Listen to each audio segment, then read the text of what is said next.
Alright, what's up guys? I'm back for part 2. Part 2 is all about the cooling. Look at that little kid. Got a little kid, his mom riding on the porch. But yeah, so part 2, it's all about the cooling.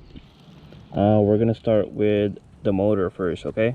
So I'm gonna show you guys the pictures as we go. It's a little windy over here. So your baseline right here. So your baseline, when I got the bike, I did testing when I finally got the controller or access to the controller so I could see temperature readings. So your baseline would be that, and that's with nothing. No cooling vents, no cooling fins, no ferrofluid, period. And to me, I thought it was okay, it wasn't bad, but after all the testing I was kind of surprised on how high it was.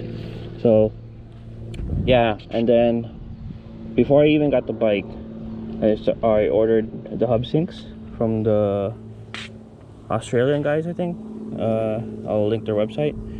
And then that took a while. That took almost about 2 months to arrive here. So, but the ferrofluid came first. Bought that locally. I did that first, installed it, and no, I did not open my motor. My motor is intact, and I would not suggest on opening it because the seals are going to be a little funky once you open it. You got to reseal it and stuff like that. So I drilled it, and the drill is, where is it? Right there. So for the new bikes, you do come with a sticker or label over here in the motor, your ONYX label. And this screw right here is where I put the ferrofluid in and where I drilled through. So quick tip, if you are planning to drill your motor, make sure you don't drill all the way through, or else you're gonna have some issues. You might hit, you know, some windings over there inside the motor. So you just need to drill just enough so you could fit the syringe and put ferrofluid inside. And another tip is, if you have a vacuum, a nose vacuum, not like a, you know, those vacuums that the portable vacuums with a nose type attachment, put it under here as you're drilling so you could get the shavings out as you drill, so it doesn't go inside the motor. That's how I did mine. It worked out pretty well. So but yeah, ferrofluid. So I did a few runs with the ferrofluid. It's gonna show up right here.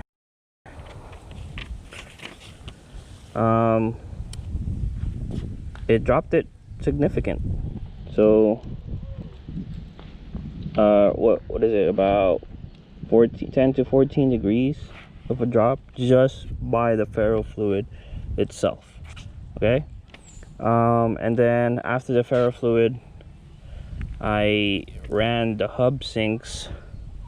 I put on the hub sinks, but I didn't notice too much of a difference, so I just kind of disregarded that, and I feel like it wasn't working. And there was a few tests that I've been reading and watching on YouTube that this guy who made the hub sinks and was testing it out, he was going up and down his hill, but that's not like real world riding, you know. That's like you're pushing the motor up and down the hill, which is gonna get hot, obviously.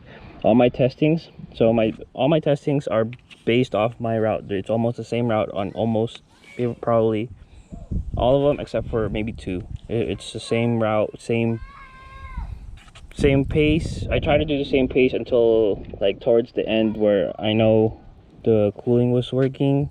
So I went and pushed the motor a little bit more, try to go faster a little bit more. So it's a round trip, 26 miles, and it's the same route every test that I did. So I try to become consistent with the weather, the time of day, the pace that I've done when I do the testings. So with the fins, I didn't see much of a difference until later on, and I even told some people I don't think you need the fins until, you know, I'll explain later. But the next one is I did a controller. I try to cool down the controller because I think the controller will be the first culprit before even your motor overheats.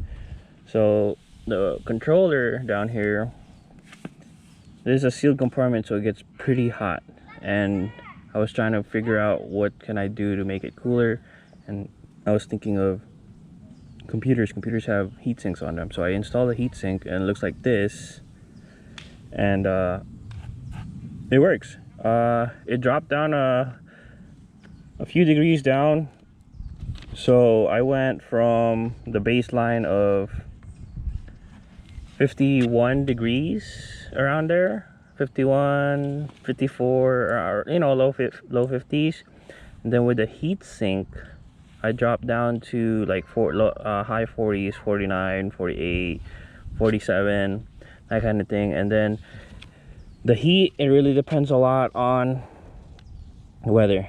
Hot weather, more heat. Cold weather, a lot colder. You know, it's a lot easier on the motor and ESC. So just the heat sink by itself, it's already cooling down the ESC, and it was great. And you could go ride longer if you have an extended range battery.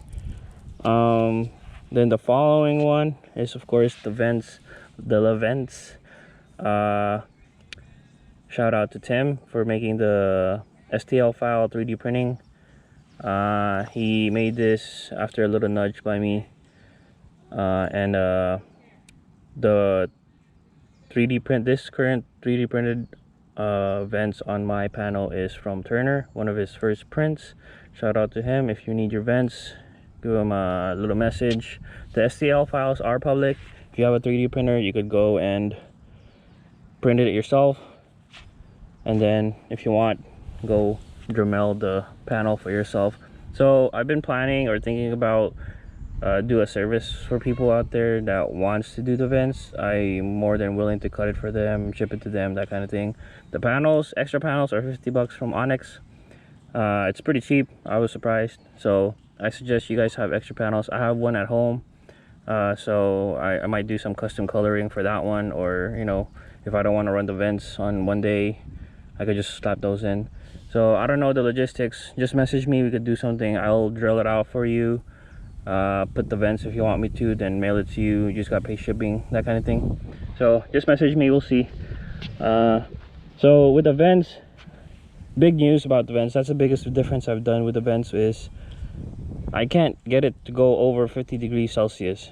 Like, no matter what I do, I pump up amps, I pump up, you know, go faster. I rode in 100-degree weather, it still didn't go over 50 degrees Celsius. So that thing is working. As long as you're moving, it's working. But if you stand still, that's where it starts picking up heat again. And I think that's because maybe I should do some holes in the back as an exhaust, because this is all just going in and it just gets stuck in there. So I might do a little bit of a holes. We'll see. I don't know. And then all you guys are asking about water, like people from NYC, Seattle, that kind of thing. I don't plan on riding in the rain, so it's a little bit different for me. If you're really worried about it, just put duct tape over it or something when you're riding in the rain. It's not a big deal. So I think Tim is trying to do another version of the vents. I don't know how that's going, but people are suggesting to do this little sliding thing with the vents, but I don't know. It works for what it is. It's done really great things for me, and I could run a lot longer than probably some people has. So I've heard some people been running, like in SF, people have a lot of hills. They've been running longer, so they end up, you know, their motor overheats or their controller starts to do a soft cut and they can't get their full performance. With this setup, you could keep going a lot longer with the full performance as you want. So there's still a limit. I haven't pushed it, I haven't reached it at all, so I don't know. It's up to you guys. Test it out. I'm still doing testing after this. I'm not done with the testing. There's still more I wish I had another bike to ride with, so I could actually compare stock versus, you know, all the mods, because like the ferrofluid, I can't take out the ferrofluid anymore. I'm stuck with that. I mean, I could take out the vents, I could take out the heatsink, but I don't want to deal with that. It's just easier for me to have like another bike or another person riding with me, and we'll do constant comparison. So, and that's going to be probably Justin E. He's going to be helping me out in the next following weeks. So yeah, so after the vents, it dropped down. I told you I couldn't push more than 50 degrees on the controller.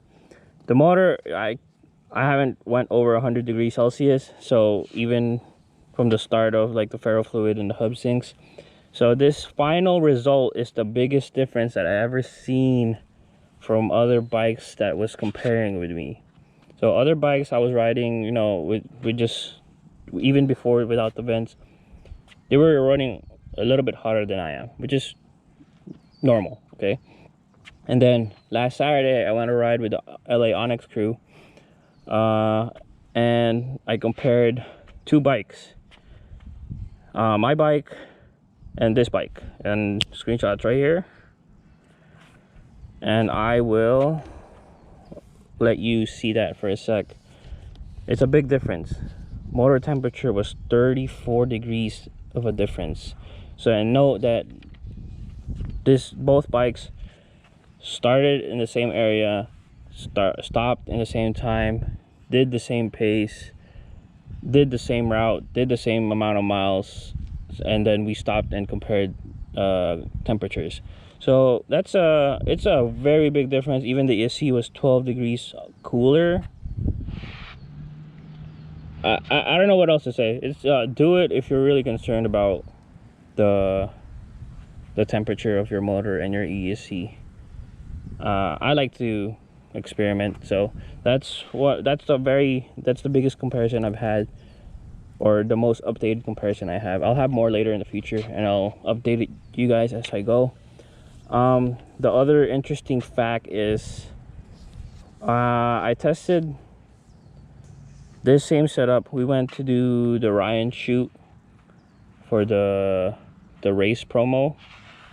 It was at a track, so that track I pumped up the amps. Okay, I pumped up the amps. It's about, what is it, 20% more than the usual stock setting, and it performed a lot cooler. I mean, the day was a lot cooler. I'm gonna have this Google Sheet